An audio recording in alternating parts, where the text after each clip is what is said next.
में लॉस हो गया है। फॉर एग्जाम्पल मान लो रिसेंटली देखो पहले समझो कि ये 20 लाख करोड़ जो है ये गायब कहां हुआ है, कोई चोरी करके लेके भागा नहीं है, ये हवा में उड़ नहीं गए पैसे।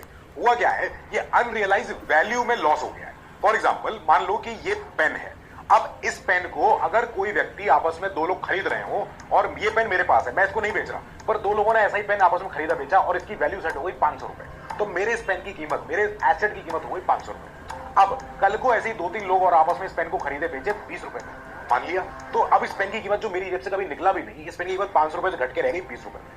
ये हुआ है अनरियलाइज वैल्यू का लॉस। अब यही चीज मार्केट की होती है। स्टॉक्स में सेंटिमेंट, परसेप्शन, वॉलेटिलिटी, अनसर्टेनिटी, इन वर्ड्स का बहुत यूज होता है। वॉरेन बफे जनवरी से ही स्टॉक बेच रहे हैं हर जगह, उन्हें पता होगा शायद आगे कि मार्केट टूटेगा जो भी होगा। अब इंडिया का, खासकर एशिया का मार्केट जो आज सुबह मंडे को जो कार्नेज हुआ है, ब्लडबाथ हुआ है, ये रिकवरी इसकी बात करते हैं। तो इंडिया के लिहाज से तीन चीज समझ लो पहली बात तो ये कि ट्रंप ने जो टैरिफ लगाए हैं ये इलॉजिकल है, इरैशनल है, अनफोर्सिएबल थे। देखो बहुत लंबा नहीं चलने वाले ये जो टैरिफ्स हैं।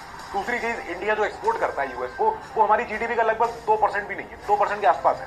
तीसरी चीज, इंडिया यूएस से बायलैटरल ट्रीटी अग्रीमेंट करने के अभी प्रोसेस में है, तो भाई जाहिर बात है कि नियर फ्यूचर, फार फ्यूचर इंडिया का मार्केट जो है बाउंस बैक करेगा। इन्वेस्टर सफर हो रहे हैं, बिजनेस सफर हो रहे हैं। क्या लग रहा है आपको, सही है?